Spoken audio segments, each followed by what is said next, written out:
Assalamualaikum warahmatullahi wabarakatuh. Selamat pagi adik-adik, selamat bergabung dalam ruang maya pembelajaran memproduksi teks anekdot. Alhamdulillah terlihat ceria dan masih antusias mengikuti pembelajaran jarak jauh. Jangan lupa patuhi protokol kesehatan. Semoga pandemi COVID-19 ini segera berakhir sehingga kita bisa melaksanakan pembelajaran tatap muka kembali. Ibu sudah kangen anak-anakku. Baik, pada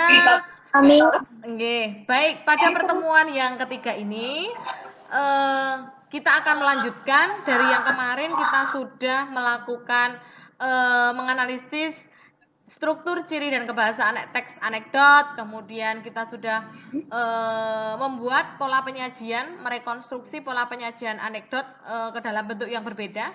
Dan kali ini kita akan belajar mengenai pada KD 4.6 menciptakan kembali teks anekdot dengan memperhatikan struktur dan kebahasaan baik lisan maupun tulis. Indikator yang akan kita capai di sini yaitu bahwa nanti adik-adik dapat menyusun teks anekdot berdasarkan kejadian yang menyangkut orang banyak atau perilaku dari seorang tokoh. Langkah-langkahnya bagaimana nanti untuk dapat membuat teks anekdot ini?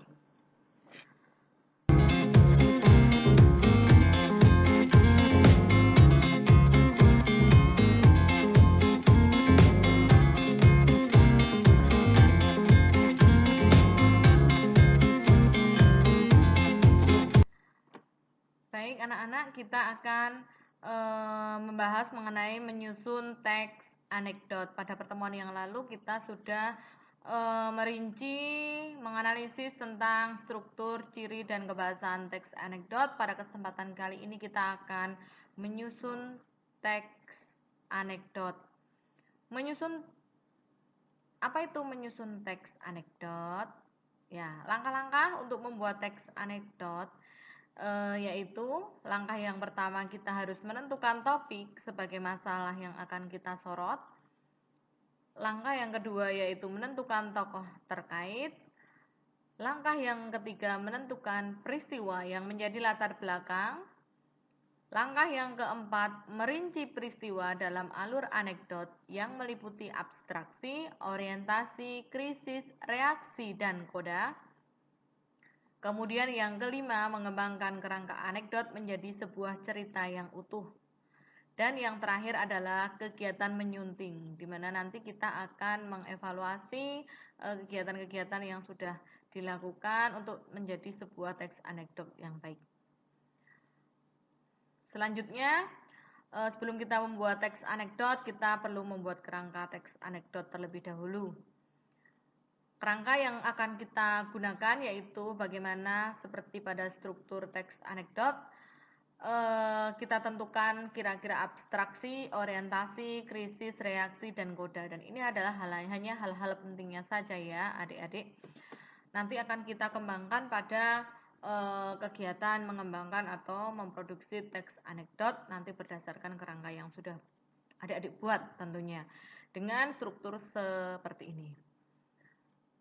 Kemudian kita lanjutkan untuk unsur kebahasaan teks anekdot.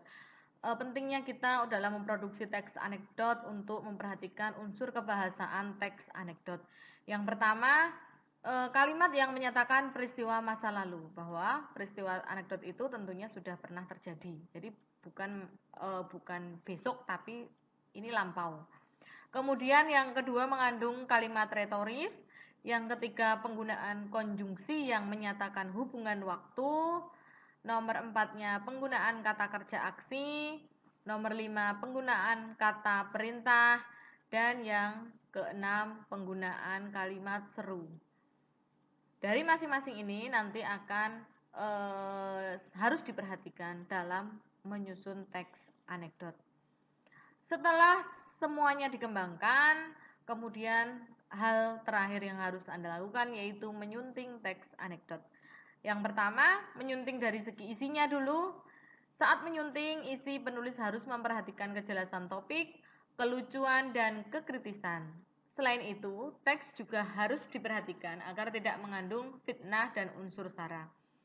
Kemudian yang kedua, yaitu mengenai struktur. Hal yang harus dicermati saat menyunting teks anekdot yaitu adalah struktur. Struktur adalah kelengkapan dan kepaduan dari teks.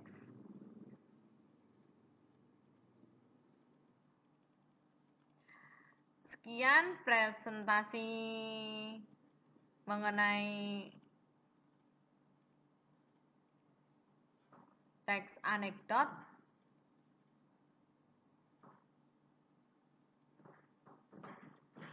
Masih ada lagi yaitu tentang kaidah kebahasaan. Penyuntingan dalam kaidah bahasa harus mencakup efektivitas kalimat dan ketepatan pemilihan kata-kata, di mana dengan kalimat yang efektif maka bisa mewakili gagasan secara tepat sesuai dengan maksud oleh penulis.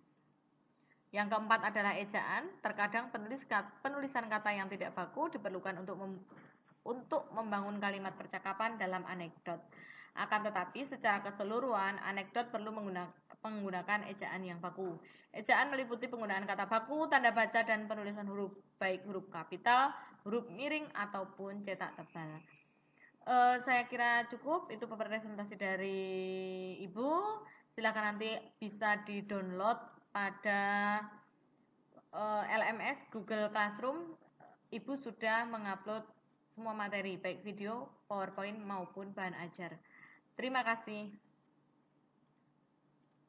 Wassalamualaikum warahmatullahi wabarakatuh.